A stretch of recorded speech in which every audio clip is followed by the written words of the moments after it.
Welcome to ATCM, the Emergency Medicine channel. Let's discuss about the drug morphine. Morphine class of drug, it is an opioid. It is basically a natural opium alkaloid. It is derived from the phenytoin derivative of opium. Next, coming to mechanism of action, morphine binds to opioid receptors mu, kappa, lambda. Mu being the most important receptor of morphine.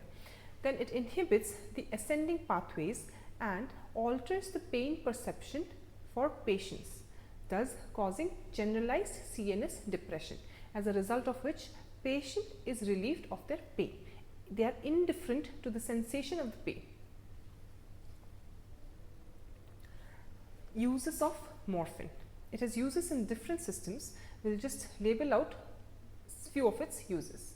Coming to the CNS system, morphine will cause analgesia, sedation, respiratory center depression, vasomotor center depression. Coming to analgesia, morphine has two pathways, spinal and supraspinal.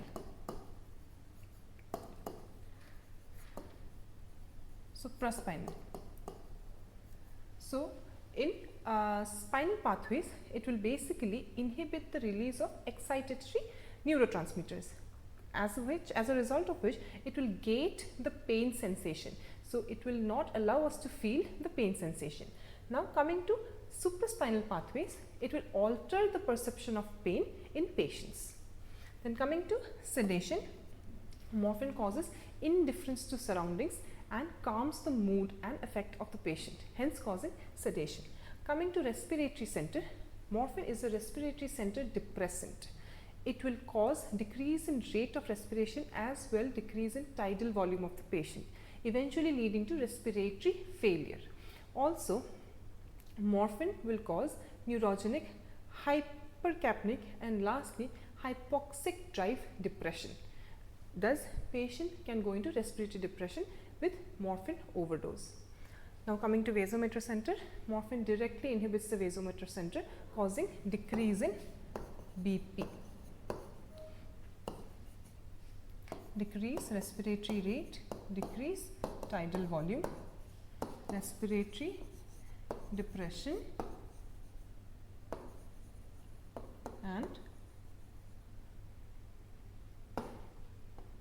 neurogenic drive depression, followed by hypercapnic drive depression, followed by hypoxic drive depression. So, the stimuli to breathe for the patient becomes absent. Now, which centers does morphine stimulate? So, morphine stimulates the CTZ. The CTZ center, which is located in the brain. So, basically it causes nausea and vomiting. It promotes nausea and vomiting. So, any patient who is going to receive morphine, it is advisable to give emissit, that is ondansetron, prior to its administration, especially if the patient is moving around or the patient is in full abdomen after food. Then it also stimulates the Edinger-Westphal nucleus, causing meiosis. So, patients on morphine infusion or who have received morphine, usually the pupils will be constricted, but this is a central action, not a topical action. Next, vagal center. So, if it acts on the vagal center, it will cause bradycardia, thus reducing the heart rate. Then coming to CVS, morphine causes vasodilatation. Morphine actually causes histamine release, which causes vasodilatation, which causes decrease in BP. Also, morphine directly acts on the vasomotor center, thus decreasing heart rate, as a result of which BP also falls. And one action is by direct action on the blood vessels and vasodilatation. Next, GIT. In GIT, morphine causes constipation. Why does morphine cause constipation? Because it will increase the tone of intestinal muscles, it will decrease propulsion and it will increase the sphincter tone.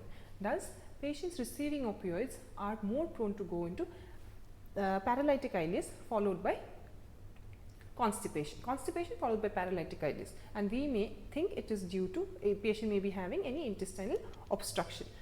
So, we should always look for drugs, especially opioids, in patients who are complaining of chronic constipation. Then in biliary tract, it will increase the tone of sphincter of OD.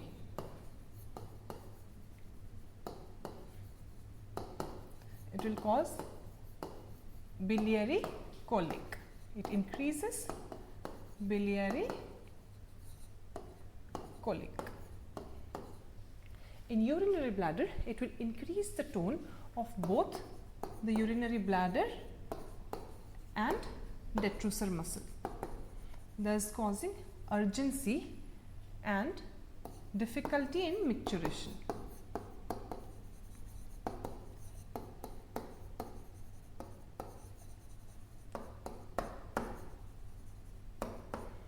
Then coming to bronchi, it can cause bronchoconstriction due to release of histamine. So, we should be careful in administering morphine to patients with severe exacerbation of bronchial asthma, especially in an unmonitored setup. But it can also be used in small doses in IM or sub-Q doses to calm down patients who are very much tachypnic, who are having asynchrony with NIV, as morphine acts like an anxiolytic, but we have to be careful about its bronchoconstriction action also. Now, indications. Where and all do we use morphine? The most common and the most important indication is definitely analgesia, especially severe pain, traumatic pain, MI, all those which cause severe pain to the patient. We have its analgesic effect, especially acute coronary syndrome, refractory pain, traumatic pain, all that. And the dose of morphine will be 2 to 4 mg IV followed by 2 to 8 mg every 5 to 15 minutes in such scenarios. Then coming to acute vaso-occlusive pain in case of sickle cell disease. In sickle cells, we use 0.1 to 0.15 mg of morphine per kg within first 30 minutes followed by a repeat dose of 0.02 to 0.05 mg per kg every 20 to 30 minutes, IV or subcutaneous. Next, it can also be used in acute post-operative severe pain, that is 1 to 3 mg every 5 minutes until adequate pain relief. Maximum dose you can give is 20 mg. And after that also, if patient is having ongoing pain, you can give 1 to 4 mg every 1 to 4 hours.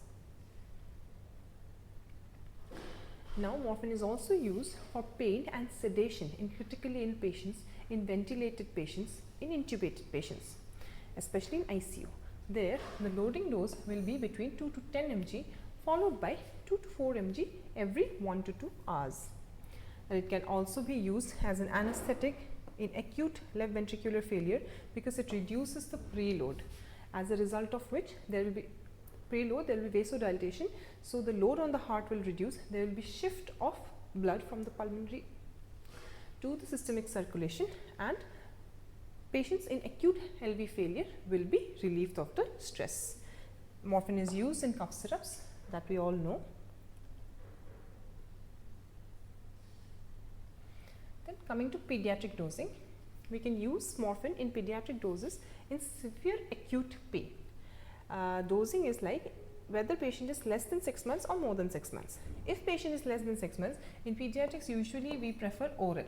So, it will be 2 mg per ml or 4 mg per ml every 3 to 4 hours, or 0.08 to 0.1 mg per kg per dose every 3 to 4 hours. In case we are going to give IV or subcutaneous, then it will be 0.025 to 0.05 mg per kg per dose every 2 to 4 hours. Then if baby is more than 6 months, we have to calculate on the basis of weight. If weight is less than 50 kg, orally we will give 0.15 to 0.3 mg per kg per dose every 3 to 4 hours. If weight more than 50 kg, we are giving orally 10 to 20 mg every 3 to 4 hours. In case of we are going to give any IV or subcutaneous doses, then in less than 50 kg, we are going to give 0.05 to 0.1 mg IV per kg per dose every 2 to 4 hours, and in case of weight more than equal to 50 kg, we can give 2 to 5 mg every 2 to 4 hours IV or subcutaneous. Coming to procedural sedation, this is usually used in babies in pediatric dosing.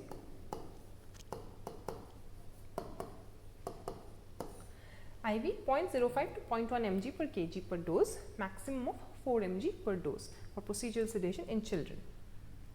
Then coming to complications of morphine, morphine can cause sedation, mental clouding, lethargy, vomiting, constipation, respiratory depression, urinary retention, hypotension. This is all we have already talked about in actions of morphine. Then other complications are opioid induced respiratory depression. Morphine can cause hypoventilation, hypoxia, hypercapnia, respiratory acidosis, decreased ventilatory response to hypoxia as well as hypercapnia. As I have already told, the drives are suppressed, as a result of which patient can go into respiratory depression owing to opioid. So, opioid induced respiratory depression. Then we also have opioid induced neurotoxicity. In this scenario, patient will be having allodynia, delirium, hallucination, myoclonus, seizures, tremors. So, in case patient on morphine develops these symptoms, we must suspect opioid induced neurotoxicity. Then coming to opioid induced withdrawal, this is usually seen in patients in whom we abruptly stop opioid like morphine, or we decrease the dose and patient is already dependent on morphine. So, such patients will come with symptoms of nausea, vomiting, diarrhea, chills, abdominal cramps. Patient will be having tachycardia, muscle pain, bone pain, agitation, anxiety, insomnia. So, patient basically is craving for the drug. So, patient will have all symptoms which morphine usually relieves, like agitation, anxiety, insomnia. Patient is usually relieved if patient gets the morphine. Since patient is going into withdrawal, patient will present with all such symptoms. Now, where and all should we use morphine with caution? Actually, it is, some people say it is contraindicated, but absolute contraindication is if patient is hypersensitive to morphine. Otherwise, in case of head injury, significant respiratory depression, intestinal obstruction, we should be very careful in using morphine. We can use, but either preferable not to use or use very judiciously, because head injury patient, it can increase ICP. It is difficult to assess the sensorium if the patient is given morphine, which is very important in case of any IC bleeds, where we need to monitor the GCS of the patient every hour. Next, coming to significant respiratory depression, as it already suppresses the respiratory drive. So, patients already having severe respiratory depression, it is necessary to be very judicious about using morphine. If the respiratory pattern is not good and we feel that the patient might worsen, it is better not to give this drug. In case of intestinal obstruction, the patient already having constipation, X-ray showing air fluid levels, in such a patient, even if cancerous palliative care patients needing morphine, having severe pain, we have to be judicious whether to give or not, because patient is already having intestinal obstruction. And also about co-consumptions or co-usage, like with benzodiazepines, alcohol and any other drugs which cause CNS depression, whether we should use morphine or not, that we should be a bit careful about regarding the dosage. Thank you.